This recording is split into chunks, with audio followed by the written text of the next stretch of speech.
ఛానల్‌కి స్వాగతం. నేను మీ అంజలి. గత 4 రోజుల క్రితం కత్తిపూడి నుంచి కాకినాడకు వెళ్లే జాతీయ రహదారిపై డ్రైవర్ నిద్రమత్తులో ఆగి ఉన్న వాహనాన్ని వెనుక నుంచి ఢీకొట్టుకుని భారీ అగ్ని ప్రమాదంలో డ్రైవర్ మంటల్లో చిక్కుకుని మృతి చెందారు. ఈ సంఘటనపై మనతో పాటు ఉన్న ట్రావెల్ జర్నలిస్ట్ ప్రొద్దాల్సి గారిని అడిగి తెలుసుకుందాం.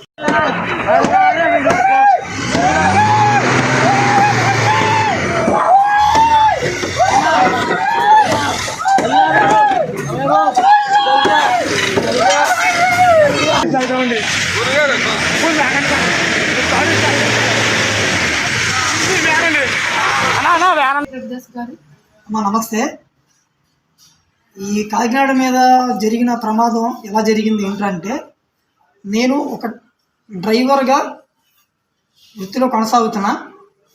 నేను ఒక జర్నలిస్ట్గా కూడా నేను జరిగిన సంఘటనలపై వివరణ చెప్తానమ్మా. నేను ఆ జరిగిన సంఘటనపై ముందు ఆగున్న వాహనం చాలా పొరపాటు ఉంది అక్కడ. ఎందుకంటే ఒక వాహనం పక్కన రోడ్డు సైడ్కి పార్కింగ్ చేసినప్పుడు పార్కింగ్ వేయాలి, పార్కింగ్ ఆ 4 సిగ్నల్ ఆన్ చేయాలి. డ్రైవర్ అజాగ్రత్త వల్ల ఆ డ్రైవరు మృతి చెందిన కారణం. ఇంకో విషయం ఏంటంటే, అక్కడ డ్రైవరు నిద్రమత్తులో ఉన్నాడా, లేకపోతే చాలామంది ఏమన్నా నిద్రమత్తులో ఉన్న జరిగిన ప్రమాదం అని అంటున్నారు. కొంతమంది ఏమన్నారు, డ్రైవర్ మద్యం సేవించాడని అంటున్నారు. ఇప్పుడు మనం ఎటు ఏమి చెప్పలేం. కాకపోతే జరిగిన విషయంలో మాత్రం ఆ ప్రమాదంలో ఆ డ్రైవర్ పరిస్థితి చూస్తే చాలా ప్రమాదం అన్న. ఎందుకంటే ఆ డ్రైవర్ ఆ మంటల్లో నన్ను తీయండి, నన్ను రక్షించండి అని అల్లాడుతుంటే అది చాలా బాధాకరమైన విషయం. నేను ఒకటే విషయం చెప్తాను. డ్రైవర్ అనే వ్యక్తి నిద్ర వస్తున్నప్పుడు వాహనాన్ని నిలిపేయడం చాలా మంచిది. ఎక్కడైనా ఒక దాబాల దగ్గర కానీ లేదా పెట్రోల్ బంకుల దగ్గర కానీ వాహనాన్ని నిలబెట్టాలి. ఇక్కడ డ్రైవర్లు ఏం చేస్తున్నా అశ్రద్ధ నేను జరుగుతున్న విషయాలపై. ఒక నేషనల్ హైవేలో వెళ్తున్నప్పుడు నిద్ర వచ్చింది, ఒక దాబా చూసుకోవాలి, లేదంటే ఒక పెట్రోల్ బంక్ చూసుకోవాలి. అంతేగాని పెట్రోల్ బంకు ఏదో చూసుకుని నడి రోడ్డు మీద వాహనం వెళ్ళిపోయాడు. ఇంకొక విషయం ఏంటంటే, ఎక్కువ శాతం గత 2015 నుంచి ఇప్పుడు దాకా వచ్చిన వాహనాలకి 2015కి ముందు వాహనాలకి చాలా డిఫరెన్స్ ఉందమ్మా. 2015 ముందుకు వాహనాలకి నాన్ సెన్సార్ అంటే మెకానిక్ పనిచేయచ్చు. ఇప్పుడు 2015 నుంచి ఇప్పుడు దాకా వచ్చిన వాహనాలన్నీ BS4 BS6. ఏంటంటే BS4 BS6 ఏంటంటే ఎలక్ట్రికల్ వాహనాలన్నీ. అజాగ్రత్త ఎవరికి తెలియదు ఈ విషయం. ఎందుకంటే కంపెనీ వాడు బండి అమ్మాడు, మన దగ్గర డబ్బు ఉంది, మన బండి కొనుక్కోండి, వాహనాన్ని కొనుక్కోండి. ఇక్కడ అంతవరకే చూస్తున్నారు. కానీ ఆ వాహనాన్ని మనం ఎలా డ్రైవింగ్ చేయాలి, ఒకవేళ ప్రమాదశాతం ఆగున్న వాహనం ఢీ కొడితే ఏం జరుగుతుందనే అవగాహన ఎవరికి లేకుండా పోయింది. అంటే నేను అక్కడ ఎవరిని కించపరిచి మాట్లాడట్లేదు. ఎందుకంటే 2015 నుంచి ఇప్పుడు దాకా నేను చూస్తున్న వాహనాలు వేరు కాబట్టి చెప్తున్నా. ఫుల్ సెన్సార్ BS4 BS6 అనేది సెన్సార్ వాహనాలు. ఇప్పుడు అంతకుముందు వాహనాలకి ఐరన్ వచ్చేది, ఫ్రంట్ వచ్చి ఐరన్ వచ్చేది. ఇప్పుడు వచ్చిన వాహనాలకి ఐరన్ తక్కువ, ఫైబర్ ఎక్కువ. అంటే ప్లాస్టిక్ ఫైబర్ వస్తుంది వాహనాలకి. Full electrical. BS4 వాహనానికి 30 కేజీలు 36 కేజీలు ఎలక్ట్రికల్ వైరింగ్ ఉంది. ఇప్పుడు BS6కి 36 కేజీలు పైన ఉంది. అంటే వాహనం ఢీ కొట్టుకున్న వెంటనే మంటలు వ్యాపిస్తాయి. ఒకటి. రెండోది, రన్నింగ్లో కూడా ఆ వైరింగ్ కిట్కి గాలి తగలకపోతే కంపల్సరీగా లీడ్స్ వైర్లు రాసుకుంటాయి కాబట్టి జరిగే ప్రమాదం ఉంది అక్కడ. దీన్ని మరి డ్రైవర్లు కొంతమంది తెలియక అజాగ్రత్తగా డ్రైవర్లు వాహనాలు నడిపి వాళ్ళ ప్రాణాల మీద తెచ్చుకుంటున్నారు. ఇంకొకటి, ఎక్కువ శాతం 99% మద్యం మత్తులోనే వాహనాలు నడుపుతున్నారు అందరూ.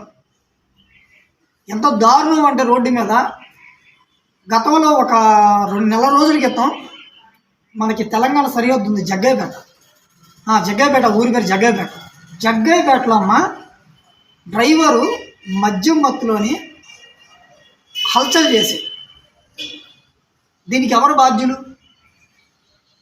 డ్రైవరే బాధ్యులా లేదా ఓనర్ బాధ్యుడా? అసలు పోయిన కుటుంబాలకి రెస్పాన్సిబిలిటీ ఎవరు? దానికి అది ముందుగా మనం పరిగణించాలి. ఇప్పుడు డ్రంక్ అండ్ డ్రైవ్ చేస్తున్నారమ్మా, టెస్టింగ్ చేస్తున్నారు రోడ్డు మీద పోలీసు వాళ్ళు. ఎంతవరకు చేస్తున్నారు? నెలాఖరికి ఒకసారి చేస్తారు. మీరు ప్రతిరోజు చేయండి, ప్రతి టోల్ గేట్ దగ్గర చెకింగ్ చేయండి.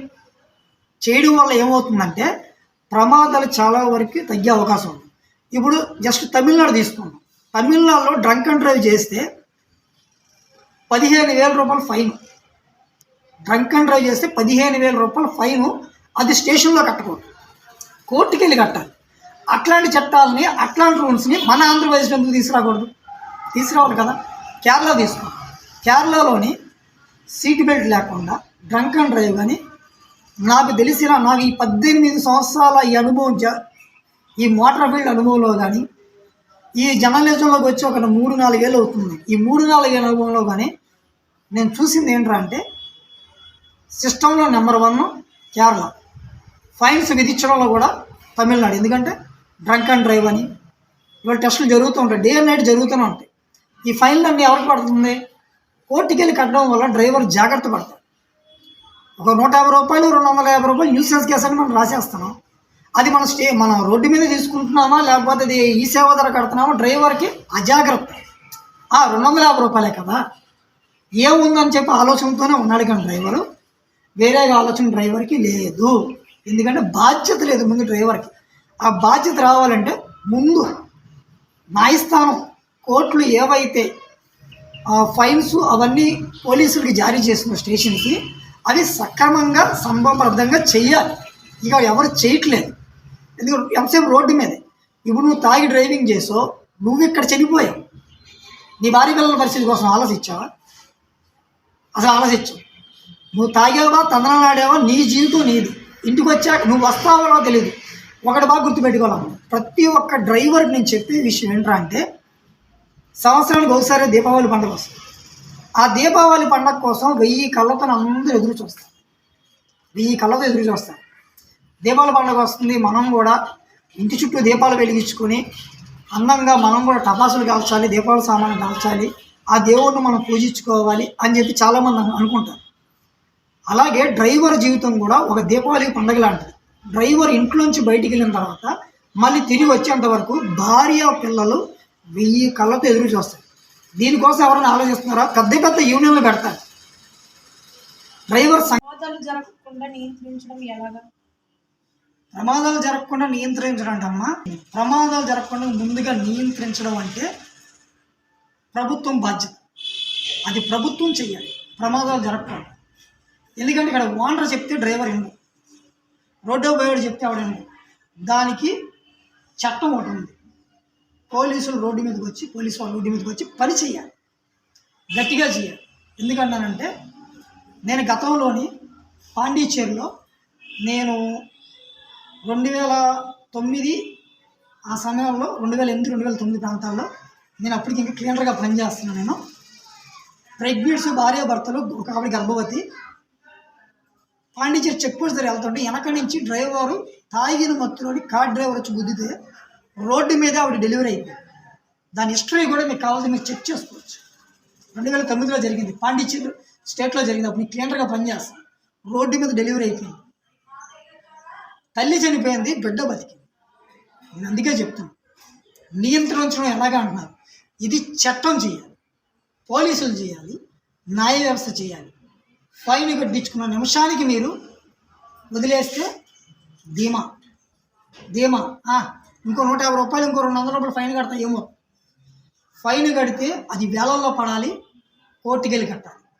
కోర్టుకి వెళ్ళి కట్టినప్పుడే డ్రైవర్కి భయం వస్తుంది. అది ఓనర్ భరించకూడదు, డ్రైవరే భరించాలి.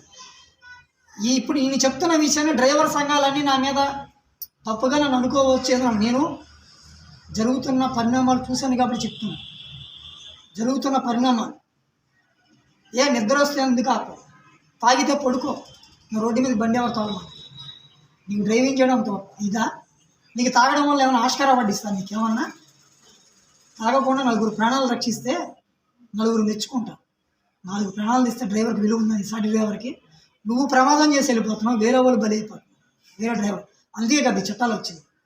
చట్టాలు అమలైంది నేను పేరుకే, కానీ చట్టాలు ఎక్కడా ఉపయోగపడలేదు.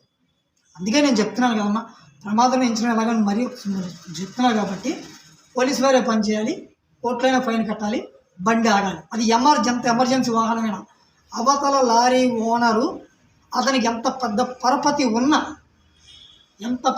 ఉన్నా, తన ఎంతమంది రాజకీయ నాయకుల సంబంధం ఉన్నా కానీ ఐ డోంట్ కేర్, మేము లెక్క చెయ్యం, నువ్వు ఫైన్ కట్టాల్సిందే. ఫోను మోగితే పోలీసు లొంగకూడదు, పోలీసులాగా పనిచేయాలి. అప్పుడు ప్రమాదాలు కదమ్మా అన్నీ నియంత్రించవచ్చు. డ్రైవర్కి భయపడతాడు, అయ్యో నేను తాగి డ్రైవింగ్ చేయడం వల్ల వారం రోజులు 10 రోజులు బండి అయిపోద్ది, ఆ భారం మొత్తం డ్రైవింగ్ పడాలి, ప్రమాదం జరగకుండా ఉండాలంటే. తాగి డ్రైవింగ్ చేయకూడదు, డ్రైవర్ నిర్లక్ష్యంగా ఉండకూడదు, యూనిఫామ్ ఎందుకు మెయింటైన్ చేయకూడదు, అన్ని సెక్షన్లు రావాలి. ఎందుకంటే నేను 3 నెలల క్రితం కొన్ని పరిస్థితుల కారణంగా యూనిఫామ్ లేకుండా డ్రైవింగ్ చేసినందుకు నేను చెన్నైలోని ఫైన్ కట్టి రిక్వెస్ట్ చేసుకున్నాను, సార్ కొద్దిగా నాకు హెల్త్ బాగోక నేను బట్టలు వాష్ చేసుకోలేకపోయాను సార్, నాకు ఫైన్ కట్టడం వల్ల నాకు జాగ్రత్త వచ్చింది. ఇప్పుడు నేను ఎర్లీగా బట్టలు కానీ ఏమన్నా చెన్నైలో ఉందని ఎర్లీగా వాష్ చేసుకుంటున్నాను, ఎర్లీగా వేసుకుంటాను. ఎందుకంటే అలా ఉండాలి. లైసెన్స్ చూడాలమ్మా, లైసెన్స్ చెక్ చేయాలి, అది ఒరిజినలా కాదని వాళ్ళు చెక్ చేయాలి. ఇక్కడ చెక్ చేయట్లేదు, చాలామంది చూస్తున్నారు, వెళ్ళిపోస్తున్నారండి. గూగుల్లో చెక్ చేయాలి, అతను ఒరిజినల్ లైసెన్సే కాదా, అతను డ్రంక్ అండ్ డ్రైవ్ చేశాడా, ఆపే, ఎన్ని పాయింట్స్ వచ్చినా ఆపే. ఇదే మా ప్రమాదాలు. ఇంకా ప్రభుత్వం దీనిపైన చర్యలు తీసుకుంటే ఎంతలో కొంత అయినా సరే ప్రమాదాలు నివారించవచ్చు, అందరికీ బాధ్యత వస్తుంది.